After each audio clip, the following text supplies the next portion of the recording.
Deputados aprovam lei que estimula a arborização em São Paulo.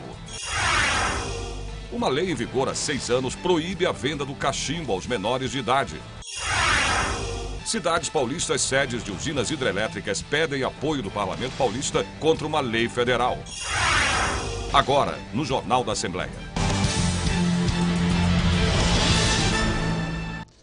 Olá, boa tarde. Vamos começar o Jornal da Assembleia desta segunda-feira conversando ao vivo com o repórter Jorge Machado, que está no plenário do Juscelino Kubitschek e tem, neste momento, os detalhes dos trabalhos parlamentares de hoje. Jorge, boa tarde para você. Muito boa tarde, Sérgio. Hoje, 6 de abril, é a 14ª sessão ordinária da 18ª legislatura, que começou em 15 de março. A pauta tem 864 itens, boa parte deles vetos, lembrando que hoje não há sessão deliberativa, apenas debates da tribuna, pequeno expediente começando às 14h30 às 15h30, o grande expediente.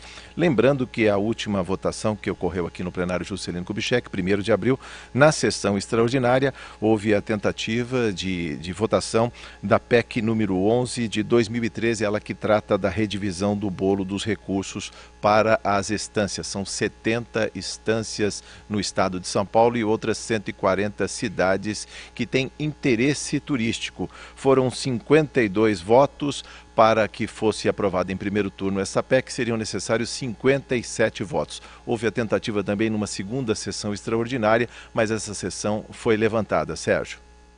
Jorge, obrigado. Prefeitos paulistas que integram a Associação Nacional dos Municípios Sedes de Usinas Hidrelétricas vieram ao parlamento pedir apoio aos deputados. Eles reclamam de uma lei federal que reduziu, no momento da renovação das concessões de geração, transmissão e distribuição de energia elétrica, o repasse dos impostos às prefeituras. A Assembleia Legislativa de São Paulo recebeu no auditório Teotônio Vilela mais de 20 prefeitos de municípios paulistas que têm usinas hidrelétricas.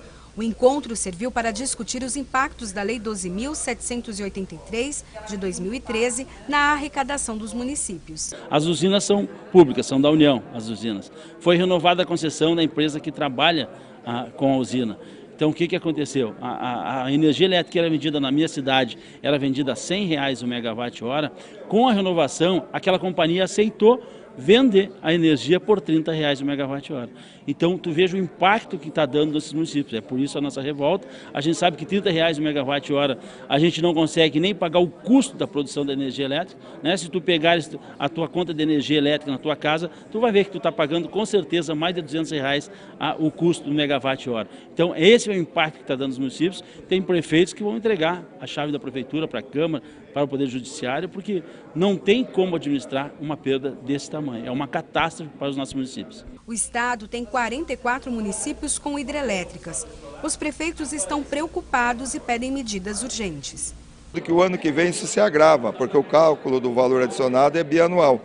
E aí eu vou ter 2 anos ruins para esse cálculo e novamente eu vou perder 10 a 20% no ano que vem, levando ao município uma situação de insolvência, porque esses recursos, na verdade, eles são a base do custeio do município, tanto da educação, da saúde e da infraestrutura. O deputado Carlão Pignatari, do PSDB, recebeu os prefeitos e a Associação Nacional dos Municípios Sedes de Usinas Hidrelétricas. Ele se comprometeu a trabalhar para que os municípios paulistas não percam receita. Será feito um documento onde nós iremos entregar para o secretário da Fazenda de São Paulo, será entregue para o chefe da Casa Civil, o secretário Edson Aparecido, e também uma cópia para o governador de São Paulo, para que ele nos ajude a equacionar. Município que tinham 50, 60 milhões de ICMS de receita do Estado passa a ter 20, quer dizer, ele vai ficar insustentável para a folha de pagamentos, para relações de assistência social. Então, acho que esse documento é muito importante para a gente entregar para o governo. O presidente da Assembleia Legislativa de São Paulo, o deputado Fernando Capês, do PSDB, recebeu a atriz Marina Abramovic, considerada a rainha da arte performática. Além da arte, ela desenvolve programas ligados aos direitos humanos. Convidada a visitar a Assembleia Legislativa de São Paulo pelo deputado Carlos Bezerra, do PSDB, a atriz, considerada pela revista Time uma das 100 pessoas mais influentes do mundo, foi recepcionada pelo presidente da Casa, deputado Fernando Capês, do PSDB, e também pelo segundo secretário da Assembleia Legislativa, deputado Edmir Chedi, do DEM. Questionada se o método de sua arte pode influenciar as pessoas e a política, Marina disse que sim. O método serve para qualquer tipo de profissional, de políticos à dona de casa, porque muda a consciência. E se mudarmos a consciência, mudaremos o mundo. If we change the consciousness, we can change the world. O encontro da política e da arte pode trazer muitos benefícios, especialmente nas questões tocantes, por exemplo, a questão dos direitos humanos.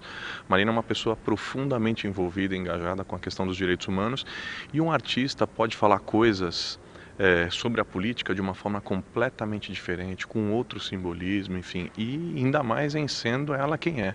O presidente da Assembleia Legislativa, deputado Fernando Capês, do PSDB, ressaltou a importância da arte trazida por Marina Abramovic, inclusive para a Casa de Leis e, por consequência, para toda a sociedade. Quando a gente consegue trazer um artista desta qualidade para a Assembleia, nós estamos ajudando a aproximar a arte da sociedade. Nós vamos convidá-la para retornar aqui, vamos preparar um grande evento e vamos estreitar os laços. A Assembleia Legislativa de São Paulo não se limita a fazer o seu trabalho burocraticamente de produção de leis. Ela pretende agora produzir resultados de eficácia social, se aproximar da população, se aproximar da sociedade e produzir resultados de transformação positiva na coletividade. Vamos saber agora da previsão do tempo. O sistema Cantareira está hoje com 19,4% da capacidade. A previsão para esta segunda-feira em São Paulo é de tempo nublado com chuvas isoladas no fim do dia. A máxima chega aos 25 graus hoje.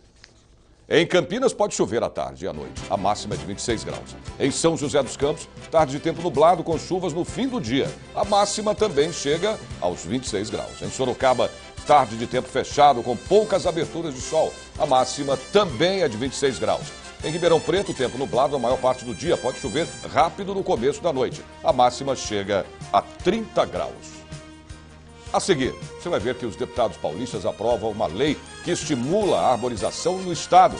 Voltamos depois do intervalo. Até já.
Vamos voltar a falar ao vivo com o repórter Jorge Machado, que tem agora as informações sobre a cerimônia de posse da JCI Brasil-China 2015, que acontece hoje aqui na Assembleia, não é isso, Jorge? Exatamente, no auditório Paulo Kobayashi, a partir de 20 horas, está marcada a cerimônia de posse da Junta Diretiva da Gestão 2015 da JCI Brasil-China. JCI é a Câmara Júnior Internacional. O atual presidente, Cheng Kaiwan, tomará posse e novamente será responsável pela gestão 2015. A JCI é uma associação mundial de jovens entre 18 e 40 anos que buscam o aprimoramento individual e as bases para o desenvolvimento de suas comunidades. Também tem como objetivo mostrar à população brasileira costumes e culturas de seu povo. Para falar das relações Brasil-China, as relações estão sendo fortalecidas nos últimos 15 anos. Basta lembrar que em 2000 o fluxo comercial estava na ordem de 110 bilhões de dólares, enquanto em 2012 o mesmo indicador bateu a casa dos 465 bilhões, em torno de 230, 240 bilhões em trocas comerciais, importações e exportações, no caso um leve saldo positivo para o Brasil. O evento acontece, como eu disse, 20 horas, auditório Paulo Kobayashi. O pedido é do deputado Luiz Fernando Machado, do PSDB. Sérgio. Ok, Jorge. O Brasil é o país que tem a maior floresta do mundo. Mesmo assim, acredite, hein, falta verde por aqui. Segundo o IBGE, faltam 15 milhões de árvores nas grandes cidades. Agora, olha só esse dado. 1 em cada 3 residências brasileiras não tem uma árvore perto. E para ficar em dia com a natureza, os deputados de São Paulo aprovaram uma lei que estimula a arborização no estado. A reportagem é de Jeremias Gomes. 3 em cada 10 residências brasileiras não são atendidas pelo benefício da arborização urbana, um total de quase 50 milhões de pessoas, de acordo com o último levantamento do IBGE. A Lei 13.575, de 2009, de autoria do deputado Davi Zaia, busca colaborar para a reversão deste quadro. Institui a Semana da Arborização Voluntária, realizada anualmente na semana seguinte ao dia 21 de setembro, o Dia da Árvore.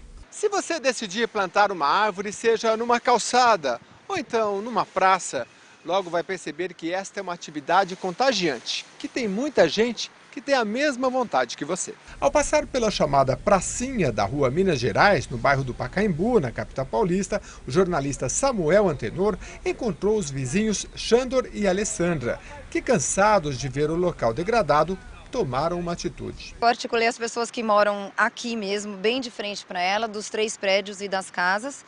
A gente fez o primeiro mutirão de limpeza. A gente conseguiu tirar 11 sacos de entulho no fim de semana. No fim de semana seguinte a gente não se contentou, continuou fazendo outros tipos de mutirão. Aí foi para plantio de orquídeas nas árvores. A gente fez mutirão de pintura, a gente pintou todas as grades, todo o muro aqui da prefeitura. E isso acabou criando um hábito. Todo fim de semana tem muita gente aqui. As pessoas ficaram livres para cuidar da praça e se sentiram meio donas da praça, né? Elas vieram, plantaram sem muito critério, a gente também ninguém ficou podando as pessoas do que plantar, do que fazer, a gente deixou elas por conta própria fazerem, né? O grupo, formado por Alessandra, com cerca de 10 pessoas, mas que já reuniu mais de 30 voluntários, já plantou de tudo: mangueira, figueira, jabuticabeira. Samuel conhece bem os benefícios de plantar estas árvores. Eu acho uma lei importante, é uma lei que precisa ser divulgada, as pessoas precisam conhecer a lei, como ela funciona, e é preciso que o poder público também incentive que ela seja colocada em prática. Samuel aprova a lei que incentiva a arborização voluntária. Há vários anos mantém o site canteirosurbanos.org, no qual disponibiliza diversas informações sobre o tema. O deputado Davi Zaia, do PPS, autor da lei, justifica sua iniciativa. Vários estudos mostram que bairros que não têm arborização são muito mais quentes, por exemplo, que os outros bairros, né? Além do que a qualidade de vida cai muito. Então, com isso, nós pretendemos que a gente tenha, né, um incentivo para que a população, né, participe desse processo e também ajude na arborização. Saber agora da previsão do tempo hoje à tarde em mais cidades do interior e do estado também. Em Santos, o tempo nublado, máxima de 26 graus. Em São José do Rio Preto, dia nublado e abafado, a máxima é de 28 graus. Em Mogi das Cruzes, máxima também chega a 28 graus. E em Piracicaba, dia abafado com possibilidades de chuvas à tarde. A máxima prevista é de 29 graus. Já está em vigor a lei que proíbe a venda do cachimbo de narguilé a menores de idade em São Paulo. Os detalhes você tem depois do intervalo. Até já. –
40% dos fumantes de narguilé são jovens de, no máximo, 24 anos. Segundo os médicos, o tabaco aquecido, que passa por um filtro de água antes de ser inalado, é tão prejudicial à saúde quanto o cigarro.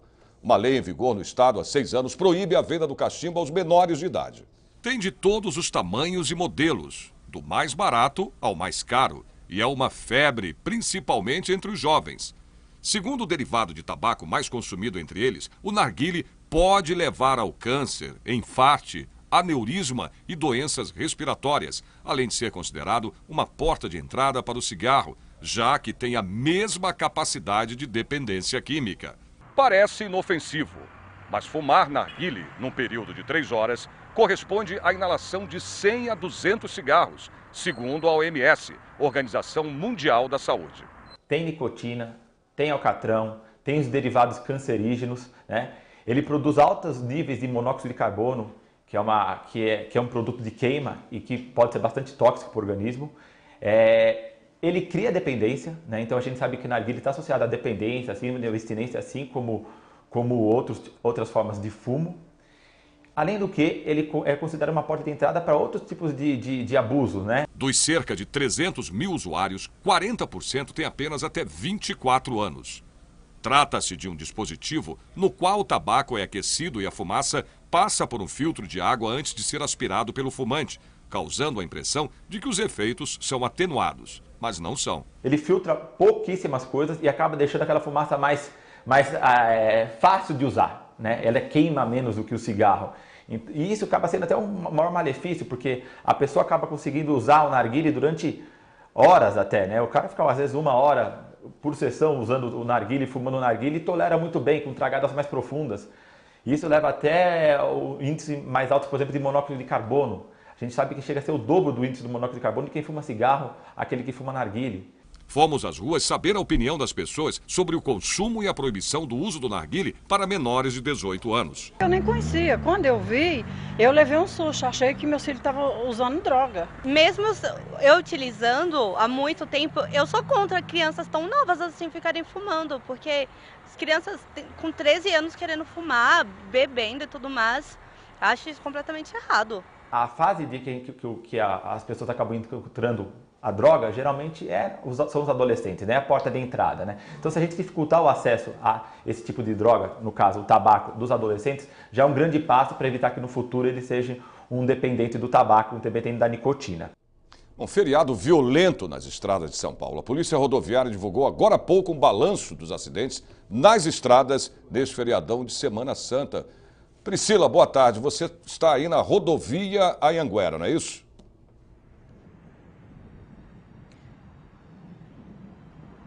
Boa tarde, Sérgio. Boa tarde a todos. Nós estamos no quilômetro 24 da rodovia. Nós estamos no quilômetro 24 da rodovia Anhanguera, onde aconteceu um grave acidente às 6h30 da manhã. Nós podemos ver o carro ali totalmente destruído. Foi um acidente entre um carro e um ônibus de turismo. Uma pessoa morreu, 5 ficaram feridas e uma delas, inclusive, foi levada ao hospital com auxílio do helicóptero Águia da Polícia Militar.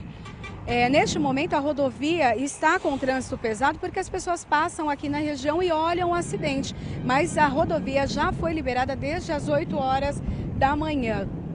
Um balanço parcial divulgado pela Polícia Rodoviária Estadual agora há pouco, nas regiões do Litoral Paulista, Vale do Paraíba, Grande São Paulo, divulgou que foram 124 acidentes nessas regiões, 75 feridos e 14 em estado grave. Nestes acidentes, 5 pessoas morreram. Sérgio. Ok, Priscila, obrigado. Vamos saber do tempo em mais cidades do interior do estado. Em Franca, a máxima chega aos 28 graus. Em Bauru, tempo nublado, pode chover no início da noite, a máxima é de 29 graus. Em Limeira, também chove a qualquer hora do dia, a máxima chega a 28 graus. Em Marília, tempo nublado, máxima chega aos 28 graus também. O Jornal da Assembleia desta segunda termina aqui. Parabéns à cidade de Pedra Bela, que faz aniversário hoje. E não se esqueça, lembrando a você, que a partir das 2h30 da tarde, a TV Assembleia transmite ao vivo os trabalhos parlamentares do plenário Juscelino Kubitschek. Nós voltamos amanhã, a partir do meio-dia. Uma ótima tarde para você.